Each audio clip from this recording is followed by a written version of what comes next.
Hi everyone.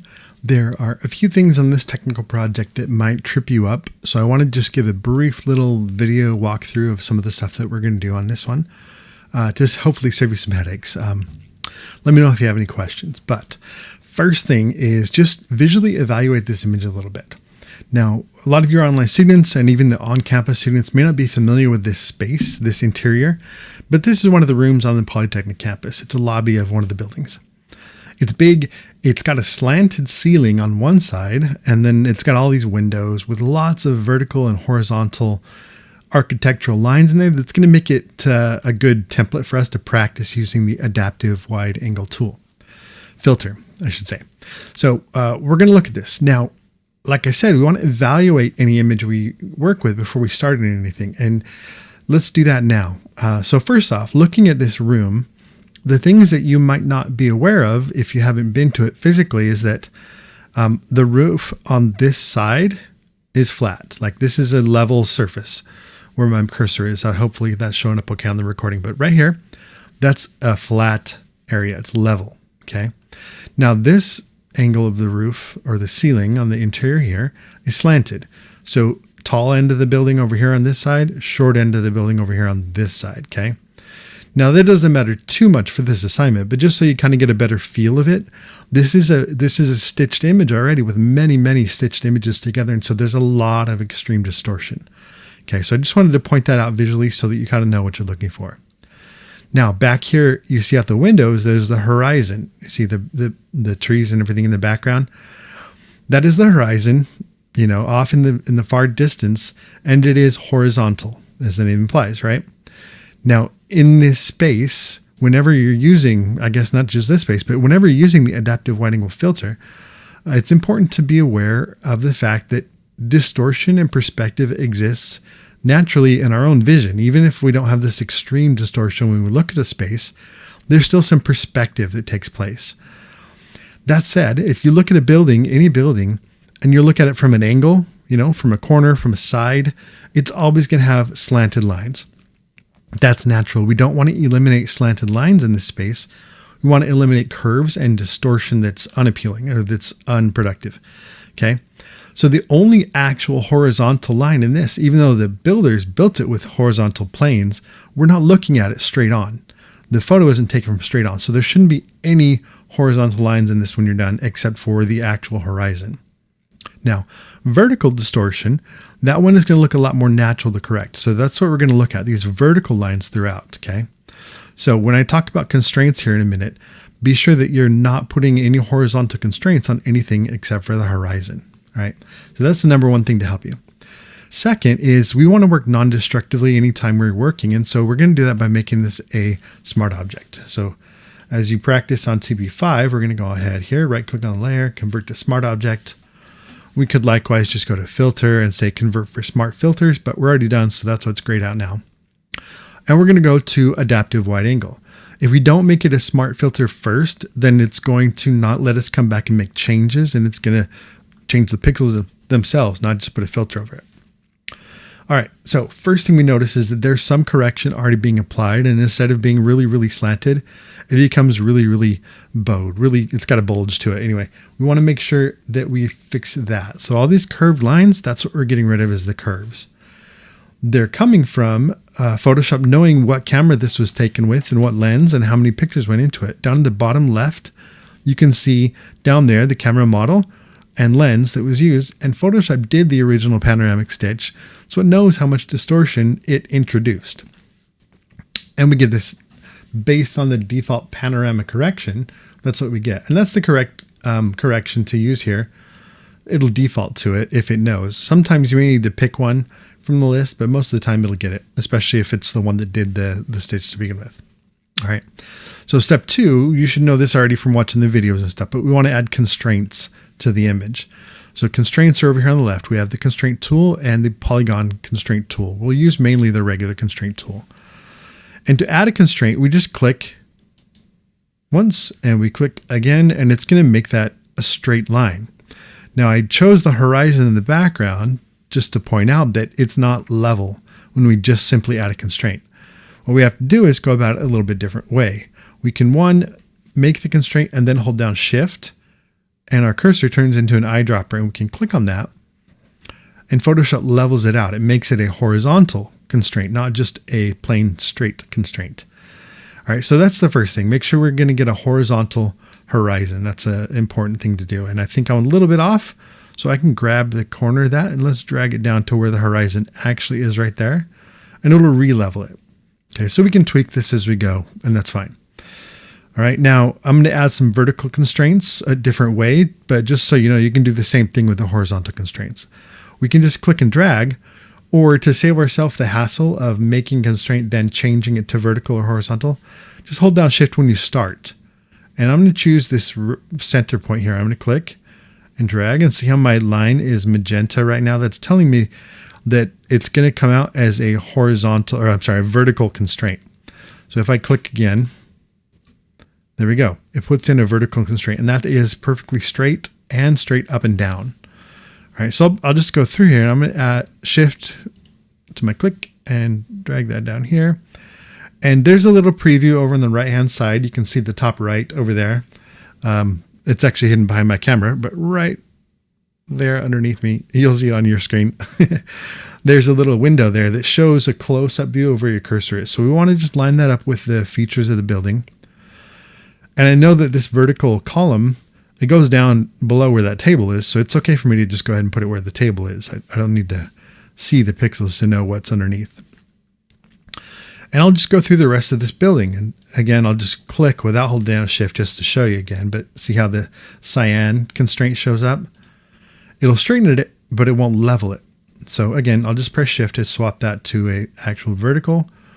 Turns magenta, and we're good to go. So yellow shows horizontal, magenta shows vertical, and cyan shows just a straight line constraint. So you're going to go through all this stuff, and you're going to add a whole bunch of constraints to get all the curves removed from this building. I'm going to pause the video and go ahead and do that, and then I'll come back and show you what it looks like when you're finished.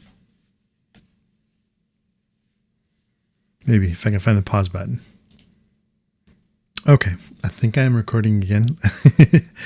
But anyway, here it is. A few steps further, I've gone ahead and added some constraints all over the place on this. You can pause the video if you want to look closer at the constraints that I've added, but you'll notice that there's only a single yellow line in this whole space. Lots of magenta lines for those verticals and lots of cyan lines for those slants. Again, the goal is just to get rid of the curves. When you're finished with this, what you're going to do is just hit OK, and it's going to have transparency around the edges of it. That's all right. You're turning in this file with that stuff there, so it should look like this, while jagged and weird on the edges. Now, this is an extreme example, and mine's not perfect. There's things that I'm looking at right now that I don't like already. I think the perspective in this area is a little weird. I probably did too much to try and make this right side of the image vertical, and that didn't work out good for me because it added some kind of warping and stuff. But again, this is not a professional level job. This is to get you used to the process of adding these constraints on a complex space with lots of distortion. And there's way too much distortion in this to get really, really perfect results. If you were doing this for a client, what you would do is you'd go shoot it with the right wide angle lens and maybe like 3 or 4 photos stitched together. So there's a lot less distortion to try to correct. This one was like 20 or 30 photos stitched together. I don't know. So anyway, that's the process of getting there. Don't be trying to crop off the edges. This is kind of how it's supposed to look when you're done, kind of like this. And if there's some wobbly bits in here, that's okay. If it's not perfect, that's okay. But the big things I'm going to look at is that the horizon is straight, the vertical lines are straight, and the curves are gone. Wobbly things, artifacts like this little handrail up here in the foreground that didn't stitch properly, don't worry about that. But this is pretty much what a finished file should look like here. Now I'm going to open up and get ready, and I'll show you how to do the second part of TP6, which is actually completing the stitch here in a second, okay? All right. Now, the next stage of this assignment is to import a whole bunch of photos in and stitch them. And if you're following along with the reading, it might throw you off a little bit. This is a process that requires a lot of system resources. Like your computer has to be pretty beefy to do this in the standard way. So that's why I wanted to show you guys this tip to make your life a little easier. the weakest, lowest power laptop that a student has ever had in class has been able to do it if you follow these steps, okay? So typically what you would do with a stitch is you'd go to File, and we're going to automate the process. We can go here and say Photo Merge, and that's going to let us choose a bunch of images and merge them into a panorama in Photoshop. We don't want to do that for this though, because that's going to be very resource intensive. It's going to take a whole bunch of separate steps and lump them together into one process, and it's going to crash, or it's going to fail, or it's going to take hours, even on a powerful computer. So instead, what we want to do is we want to break it up into its individual components of the process. And the first one is to get your files into Photoshop. We're going to go to Scripts under the File menu and choose Load Files into Stack. Okay, and then this is where we would find the photos we're going to do. So you're going to find where you downloaded those files for the assignment. Mine is in this TP Stitch folder. And I want to import that thing. And I think that it's a zipped folder, which is why Photoshop isn't wanting to open just right now. So let me unzip that real quick. Windows 11 changed everything. Where do we go? Let's see, 7-zip. All right. When you're doing this, unzip it first. Makes life a little easier. So let's go ahead and click on that. Here's all my files. I'm just going to Command or Control A to select them all and say Open. Okay, now this is a kind of a theme throughout. We want to uncheck all the boxes. So if this is checked, uncheck it. If this is checked, uncheck it. Reason being, the whole reason we're doing this is because we want to separate the process into its individual components. Just hit OK. So that's going to open up a Photoshop document that's roughly the size of your first image. And then it's going to start loading every other image in that whole 51 photo stack of images into your layers panel. Okay, so I'll pause the video occasionally here, and we'll just let that run. So there we go. Everything's loaded. I have 51 layers now here, and I want to go ahead and start working with those. First thing I'm going to do is select all of my layers because I want to work with all of my layers. So now they're selected, let's go to Edit. And this is one of those steps that's going to be included if you use Photo Merge. It's going to be lumped into one process, but we want to break it apart. So first thing we need to do is align our layers, get them in order. We're going to use Auto, which will default to perspective because this is the camera was in one spot. The pictures were all taken from one perspective, but you can leave it on Auto. Again, let's uncheck all our boxes, make sure nothing's checked here because we want to break it into individual steps and hit OK. Now this will run for a minute, and I don't know if I'll need to pause it or not because this computer chugs pretty quickly. It'll start off slow and then it'll jump to the end. But I guess in the interest of making this video short, I'm going to pause and then we'll come back when it's done. Okay, that literally finished right after I paused it, but there we go. So back in Photoshop, I'm going to go and look at the results, and it is not good. Lots of distortion. The overlapping images don't fit quite right, but that's okay because that process of auto align, all it did is it took all those individual images in my layers over here, and it's merged it's distorted and transformed and moved them around so that they roughly fit in the places where they need to go. The next step is where we're going to make it fit. So they should all still be highlighted. You should see all the layers as selected. If they're not, select them again. We're going to go back in the same place, Edit. This time we want to auto blend the layers. And auto blend popped up over here for some reason. Whoa.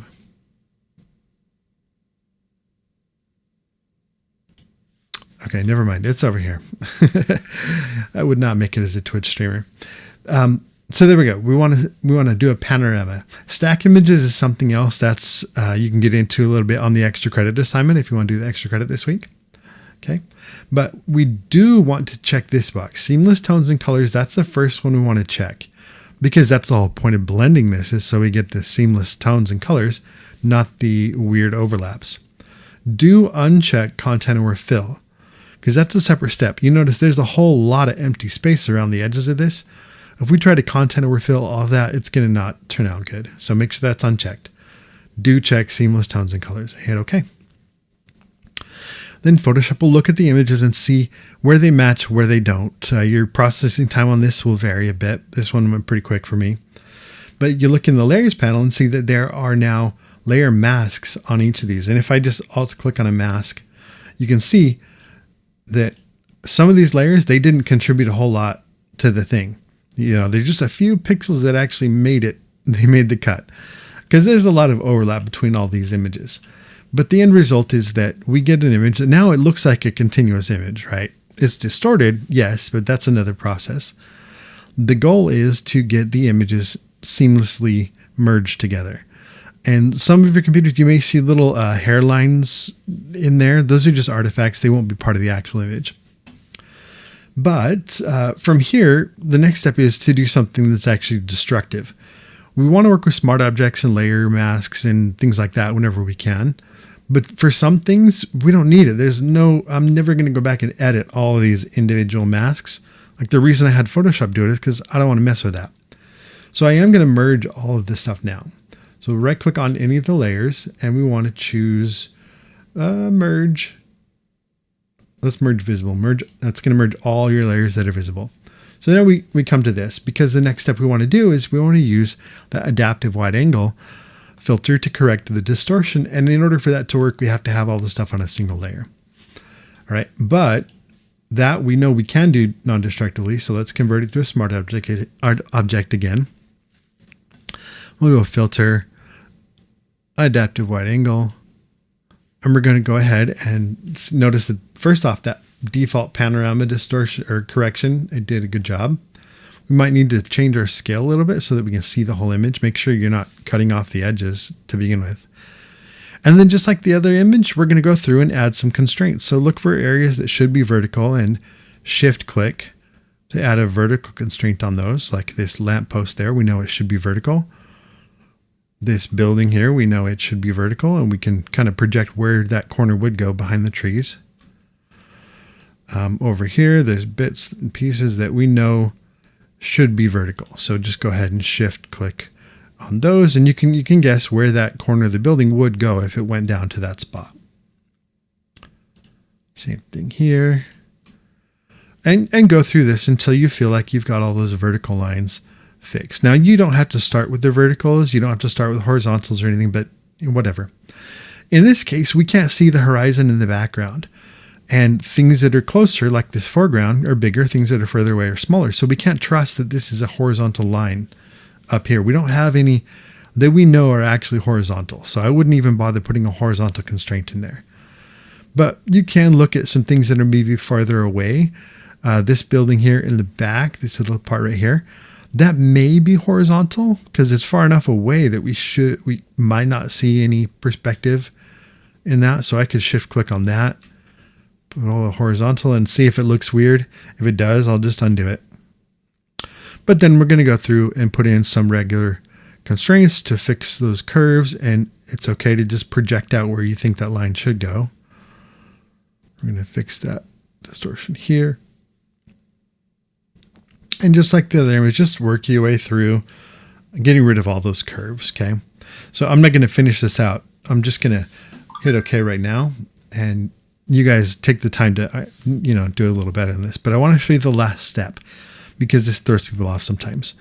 We want to crop this image to get rid of those jagged edges because we are going to need some content overfill, but the goal is not to content overfill all that stuff because that's just excessive. So let's take a look at the assignment instructions.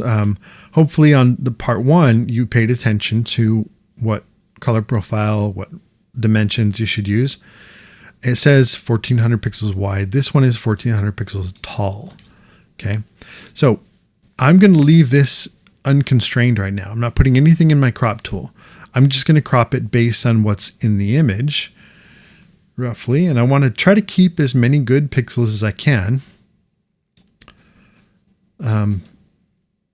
To give me a decent shape to my image. And just so you know what I'm looking for, I want to be able to see this lamppost. If you crop out the lamppost, you're cropping way too much out of the image. So I think this will work right here. That means I only need to fill the top corners of the image when I get done. So let's go ahead and apply that crop. All right. And then to fill that in, we're going to use content aware. Now there are lots of options for filling stuff in now. And we're just going to, well, if you're in the beta version of Photoshop, you might try something out like generative fill. I'm not in the beta version right now. I'm just going to use this normally. So I will use the magic wand, which is one of the oldest selection tools in here. Works great for picking transparent areas. I'm going to say contiguous. Let's uncheck that, because then I can just do one click on the transparent area here, and it's going to grab this, and there's a little bit down there that I missed. All those can be done in just one single selection. So I've done a really easy one-click selection of the transparent pixels, but it stops right at where there is actually pixels, and that's not going to give me good results. So like every selection method you use, they all take some refinement. So we're going to go to the select menu. This will be simple. We're going to modify. Let's just expand it a little bit. We're going to expand that out like 3 pixels, I think. And now if we zoom in close, you can see that my selection edge doesn't stop where the pixels are. It's going to get all that whole border all the way around. Okay, so there we go. Now we're going to add a content aware fill, and there's different ways to get here, but figure out which works best for you. I'm going to do Shift F5. Oh, did they change? Photoshop's been changing a lot of keyboard shortcuts on me lately. I have to remap that one. Plus I upgraded my everything. All right, so I lost my keyboard shortcuts. We're going to go to edit, and we want to do a content aware fill, and it's grayed out. And the reason it's grayed out, probably not, this is why my keyboard shortcut didn't work actually. It's still a smart object. So we can't necessarily fill in on a smart object like that. So make sure that we're good. Make sure you're happy with everything that you've done so far on all your work with regard to the adaptive wide angle filter, like get all those lines straightened out that you need to, and so on. Make sure your stitch is good, your crop is done. Once it is, again, we can just merge this or flatten it. Flatten it, it's going to make white there, but that doesn't matter at all. We've made our selection already. I still have my marching ants. And now let's try my keyboard shortcut, Shift F5. There we go. This is going to bring up the regular fill dialog, which we can do a color, a pattern, black or white or gray, but I want content aware. This is the old content aware. This doesn't use any AI or anything else, but it's going to work just fine for us for now. Color adaptation is good. Mode is normal. Opacity is 100%. And let's just hit OK. All right. And it fills that area in by just looking at the pixels that are around it.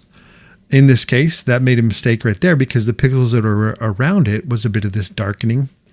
So that's no big deal. We have other tools that we can fix that with, like the clone sand tool, the healing brush tools, lots of other stuff. So I'm just going to paint over that with the healing brush, or the spot healing brush, I should say, and it takes care of that guy.